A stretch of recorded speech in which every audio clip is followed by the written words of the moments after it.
No Kyrie and no James Harden for Game 5. Somebody other than KD. KD you expect is showing up and filling the big role. But who are we looking at to fill the roles that are obviously open now with the two of the big three unavailable? Well, you're asking who's going to fill the roles of two bona fide all-stars, and there is no one person. That isn't a simple question for these Brooklyn Nets. But as we just heard a snippet of Steve Nash say earlier, we, the Brooklyn Nets, have found a way to win games, he said, all season long, the majority of the time not having all of the big three out on the floor. Now, they have only played 5 games with just Kevin Durant out on the court in the regular season.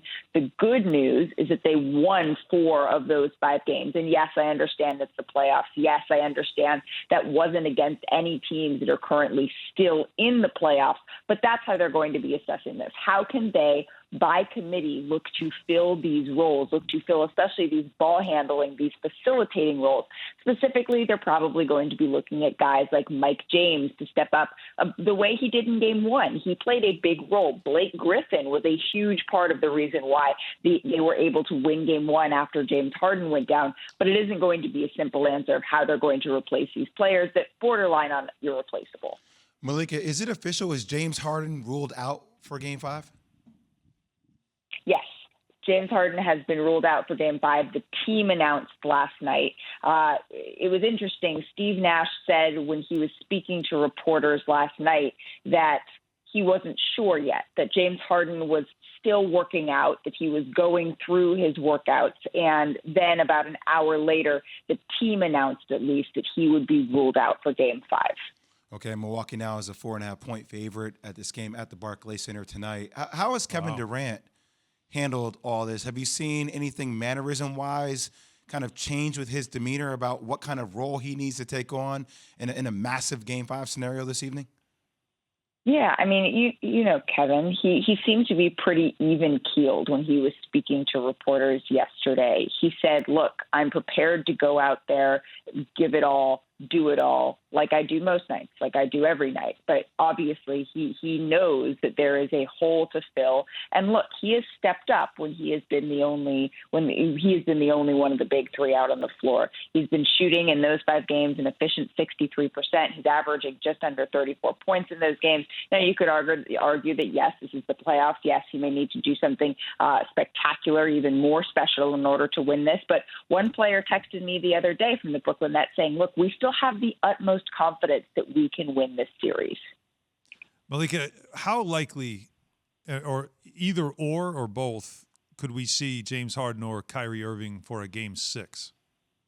Well, it's certainly a possibility. James Harden, from what I've been told, may be farther along in his process towards a return, his road towards a return than Kyrie Irving.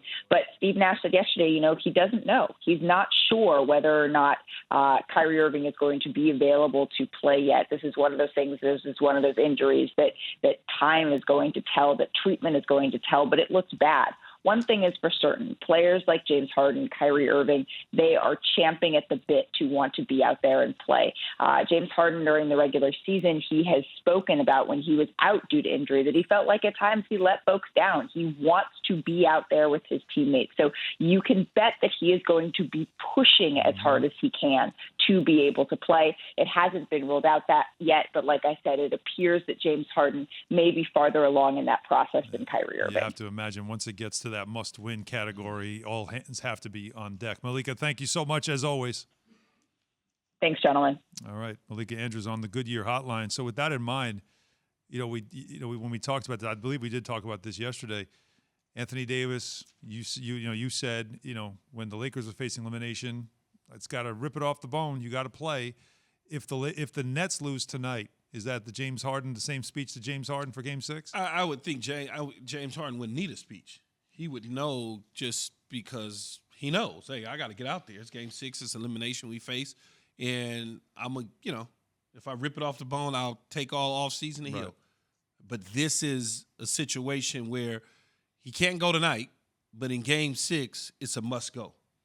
Period. At that point, you have to. I mean, have you guys ever had a hamstring injury? Oh, yeah. Like, you can't move.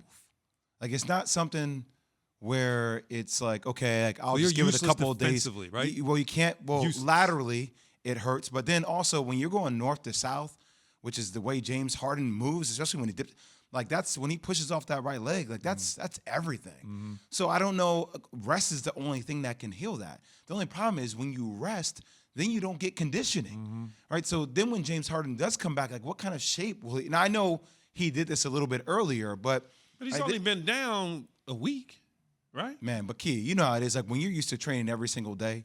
But he's doing something, right? He's got to be riding a bike. On a bike, He's got to yeah. be doing something. I hear you, Gotta but be on you're a coming bike. back to a game 5 scenario. You're coming back to a game 6 scenario.